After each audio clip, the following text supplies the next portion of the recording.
Usually, we think that some people are stupid and some are not.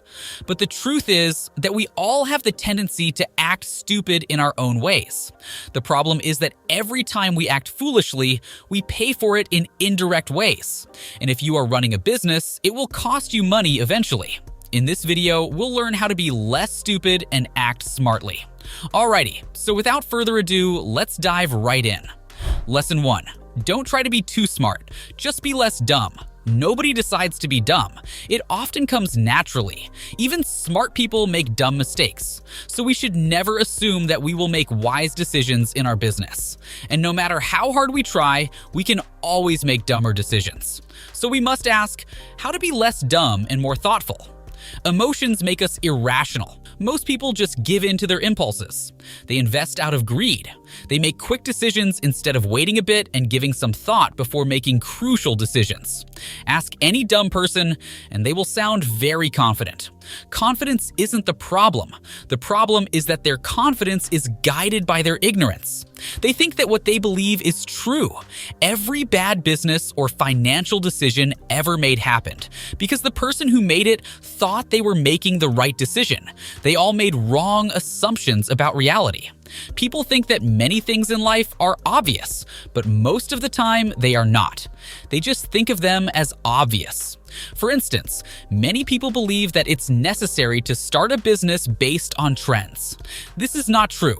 There are so many other factors beyond trends that you should consider before investing in any business idea. Always beware of information that seems too obvious at first glance.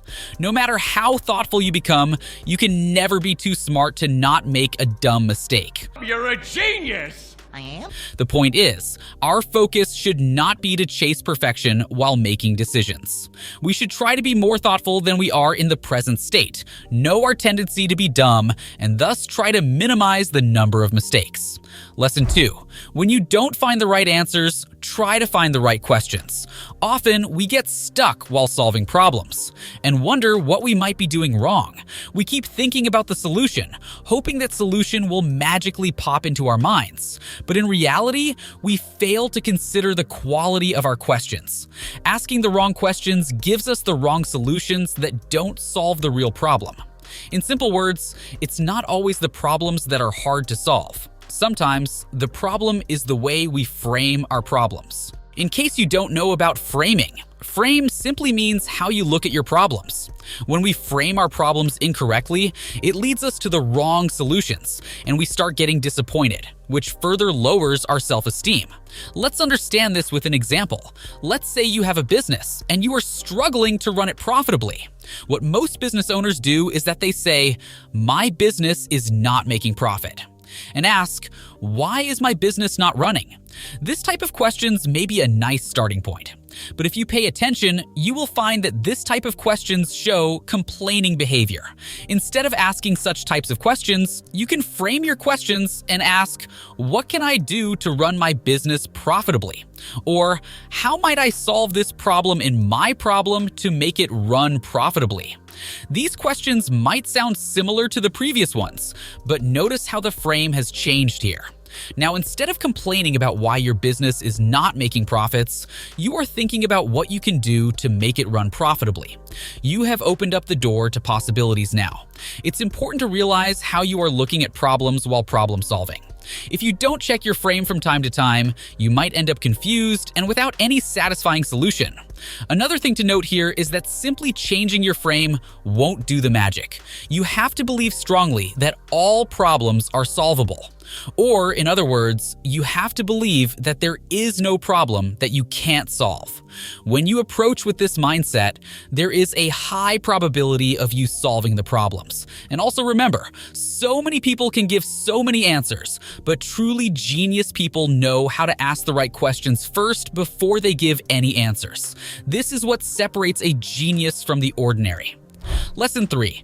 If you can live with the worst consequences, you can take the risk.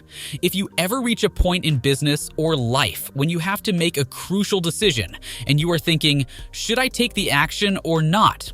Then here is what you can do. First, think about the upsides of your decision. Think about what you will gain if everything happens according to your expectations. Obviously, this is the easiest part of the process. If you are not gaining anything by making that decision, it's probably not that crucial at that moment. Think about something else. Second, think about the downsides. Think about what will happen if you end up making the wrong decision. What will you lose? This is hard because it's difficult to analyze a negative scenario, as negative emotions are very powerful. But this is important to do. If you don't realize what is at stake, you might end up making careless choices. When you have figured out both upsides and downsides, you might want to do a final check. Just ask yourself, if, even after carefully considering all scenarios, you fail, will you be able to live with the consequences? If you can live with the worst consequences, you can take the risk with less discomfort. This takes away a great deal of fear while moving ahead with your decision. Lesson 4. Having a passion and using that passion to create a business are two different set of skills. One can be a great artist and still be unrewarded if they don't know how to turn their talent or art into business. Both business owners and artists make this mistake. Most artists believe that if they become highly skilled or creative, then they will also become successful. They think that success in one part of the game of business will transfer to the other part of the game. Artists create content with creativity and bring ideas into reality. On the flip side, business owners own a business and work on things like marketing, sales, taxes, etc. When you are running a business, you have to wear different hats all the time. It's business. You need a great product, and you must know how to market it, sell it, and ultimately make profits. Most people don't understand the difference between being an artist and running a business. This is why many deserving artists remain unrewarded. You can be very passionate about your art, but if you don't know how to do business, you will not be rewarded. Passion is useful while creating value, but that value must be marketed well so that the right customers buy it. Or you can be a great businessman, but if you aren't creating products with passion, you are likely to struggle with retaining customers. Nobody wants bad quality products. You must have enough passion to create quality products before you sell them. In simple words, don't confuse art with business. You must have both the skills, how to create and how to sell. Just because you are good at one skill doesn't mean that you will get good results with the other one. Unless you see them differently, you will be confused because it is hard to identify problems when you are not clearly defining roles. This is not such a big problem for small businesses though. Small businesses are run by fewer people, and not much work is to be done. But as the business grows, you must know who is the creator, who is the operator, who is the owner, etc. Lesson 5. Culture is the king in any organization, and it is defined by what you can and can't tolerate. You can hire the most talented staff, but if you don't have a consistent culture within your organization, your strategies will fall apart eventually. Culture is the heart of the organization. If you are a manager or boss and you regularly find less motivated employees, then maybe your organization's culture is lousy. Most companies just define a culture and expect their employees to behave a certain way. So on paper, they think they have a culture, but in reality, most employees don't care about the company's culture at all. It all boils down to what and how much the manager can tolerate. For example, things like what kind of behaviors are allowed within the company, how the employees will treat each other, etc. Simply creating a culture within the company isn't enough.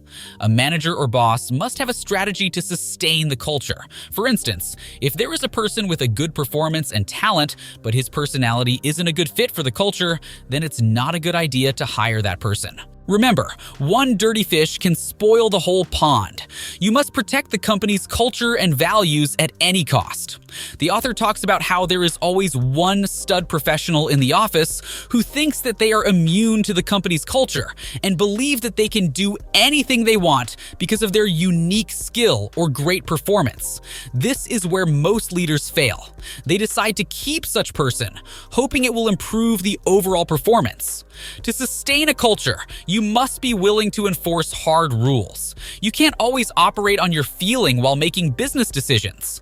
However, there there is always a limit to how much you can push your employees.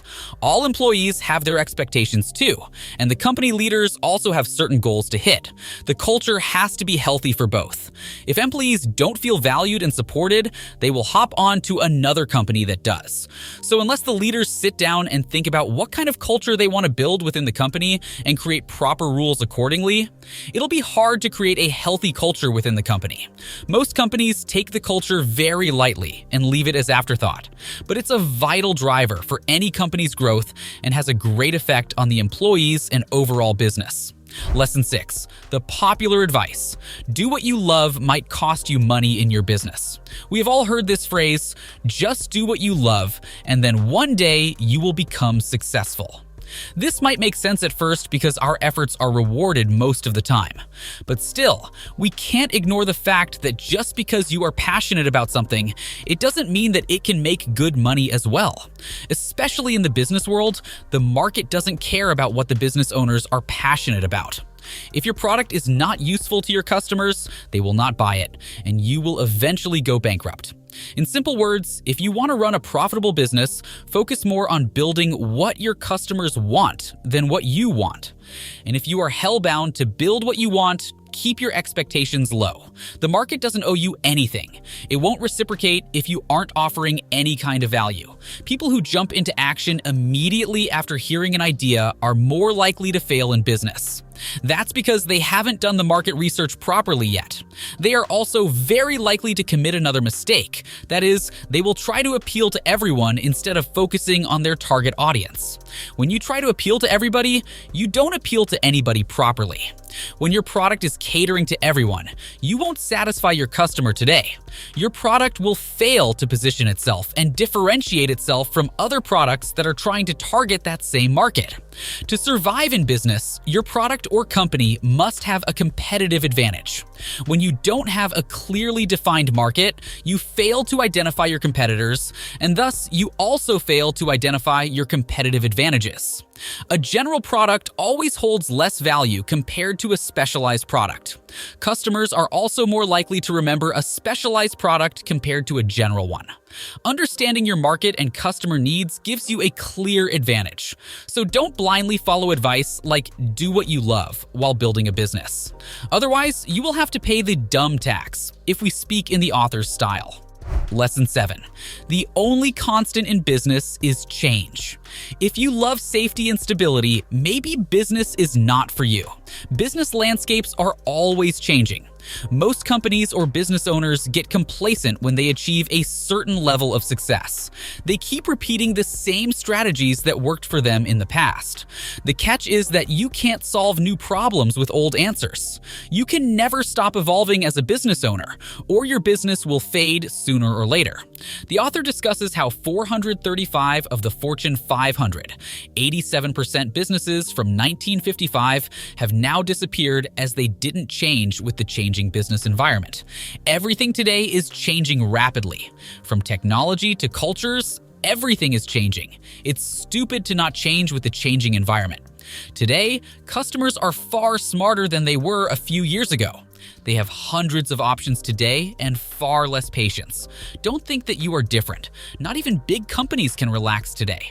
If MySpace and Kodak evolved with time, they would not have experienced such big falls. Just because one of your big ideas is working today, don't assume that it will work after 10 years. Set aside some time to simply think about how the business environment is changing. Think about the skills you will need to learn to keep up. Think about how your competition is changing. Think about what new technologies are coming to the market. These days, new technologies are rapidly changing the business environment.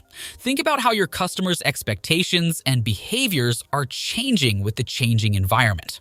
Not thinking about these things will only lead you to failure. So don't be lazy about this. Remember, no business on earth is bulletproof. Time is all powerful.